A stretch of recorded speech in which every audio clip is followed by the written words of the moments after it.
Good morning, everybody. Chief James Essig, Chief of Detectives, New York City Police Department.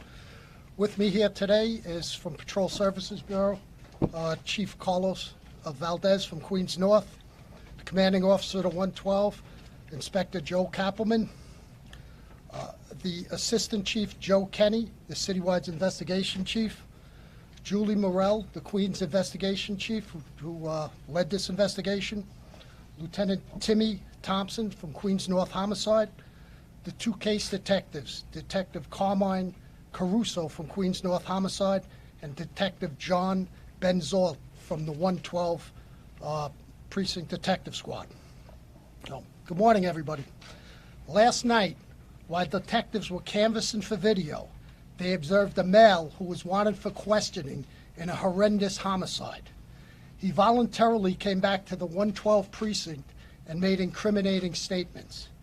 Today, that male, David Bonella, male, 44 years old, residing at 10418 114th Street in Queens, New York, is being charged with murder in the second degree, criminal tampering in the first degree, and criminal possession of a weapon in the fourth degree in relation to the death of Orsolya Gaal, female, 51 years old. This investigation is still preliminary. There is a lot of work left to do, but this is what I can tell you. On Friday night, April 15th, Miss Gaal attends a show at Lincoln Center. She takes the train back to her neighborhood in Forest Hills. At 11:20 p.m., she stops in a local establishment for a short while before returning home. We believe she returns home at 12:20 a.m. We also believe Mr. Bonella arrives at her residence between 12:30 and 12:40 a.m. Mr. Bonella is a handyman who was employed by Mrs. Gaal. They have been having an intimate affair for approximately 2 years. He is either let in voluntarily or he uses a key he has knowledge about hidden in the barbecue. A heated argument ensues between the two in the basement. A knife is brandished. A violent struggle ensues, resulting in our victim being stabbed ruthlessly and brutally in excess of 55 times, causing her demise. Recovered at that crime scene is a knife which we believe was used.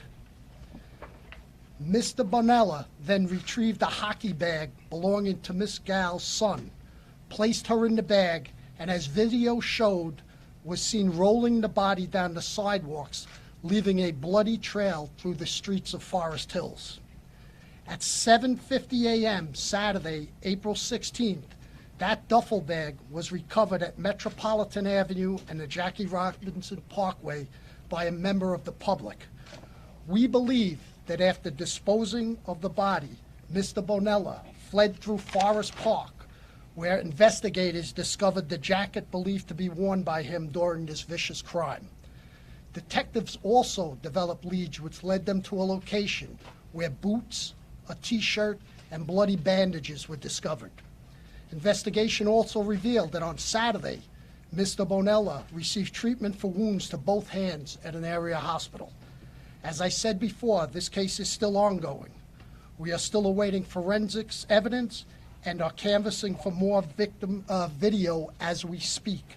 But detectives, through interviews, videos, and the public's help, and specifically the Queens DA, Melinda Katz, and her staff, who have been with us every step of the way, were able to quickly take this killer off the street. I just want to assure the public, and especially the residents of Forest Hills, that there are no outstanding suspects at this time. With that, I'd like to take any questions. Nicole? Talk about the suspect's background. Has he been arrested before in the system for anything domestic? At this time, he has no arrests that we know of. Juliet, hold on, ma'am. Ma'am, hold on. Juliet. Could you talk a little more about the nature of the relationship? Was this something that wasn't, was she rejecting him? Why were they getting into the argument at all? This is Lieutenant Timmy Thompson from the Queens North Homicide Squad. Good afternoon, everybody. We believe in the relationship that the Mr. Bonilla had with our victim was an intimate type relationship, and this stemmed to be a domestic type dispute that they were having. Over their intimate relationship, they started to get into just regular domestic issues that seemed to occur between them. Was he living at that house at any point in time, living in the basement? At this time, not that we know of. And also, do you happen to know, was this ongoing work that he was doing at the house? Was he there? Like, how often was he there? He has been doing work at that residence for approximately 2 years on and off. John. Chief, did he confess, and did he say why he did it? Did he give a motive away? Well, I mean, he made incriminating statements. We're not going to go into what he talked about. This is still under investigation. But we, working with the Queens District Attorney's Office, we have enough to arrest him and charge him with the murder. Chief, were they breaking up, and what about the son upstairs? Was he alerted to this? Is that why he fled quickly with the duffel bag? First question first. I'm sorry, you said, were they breaking up? They had been off and on, and they had broken up prior, but had reunited early in the month of April. And their relationship was considered at an end. By her? By her? We don't have her statement, ma'am. Can you talk a bit about the alleged text messages that came to her husband who was out of town? Did he indeed get a message, and was it threatening in nature? A message was sent from the victim's cell phone to the husband.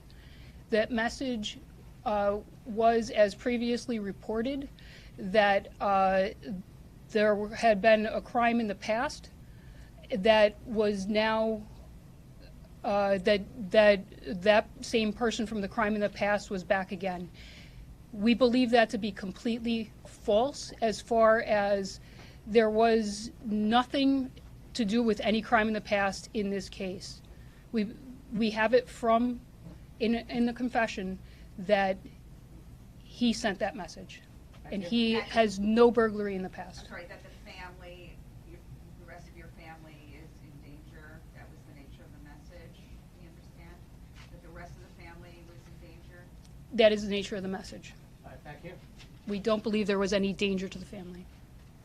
Any information on why he dragged the body out in the duffel bag to the trailer for, like, in such a sloppy manner? Don't find out at all? Was it because the son was upstairs with the uniform? We believe he just didn't want it to be found by the family. Right away. The knife, did he bring the knife to the house, or was the knife in the home? The knife is consistent with knives that are in the home.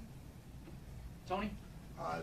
Detective Thompson, the relationship, there's a report that it may have started while she went on an overseas trip and met the defendant overseas. Any truth to that? So at this time, we don't believe that to be true. Next one. Chief, or maybe Ms. Julie, do we know if the husband was aware of the relationship, if it's 2 years or more, between his wife and your suspect? We're not going to get We're not. We're not going to. Mark? Was the handyman, did the husband know the handyman? Was he known to the family? Yes, he was. Right here. Hi, so I just wanted to clarify one thing you said. You said they were on and off, but they had reunited in April, but now it was at an end. So are we saying that they had broken up or that they were together? As we stated earlier, on and off, and he came back this evening to speak about the relationship again. Rocco? Chief, the duffel bag in question, does he go into the son's room to get it? At any point, is the son woken up or aware of what's going on? The duffel bag was not kept in the son's room. So, and the son slept throughout? This is not an instance where the son interrupted what was going on? The son did not interrupt what was going on. We're going to take two more. Ricardo? When did the suspect arrive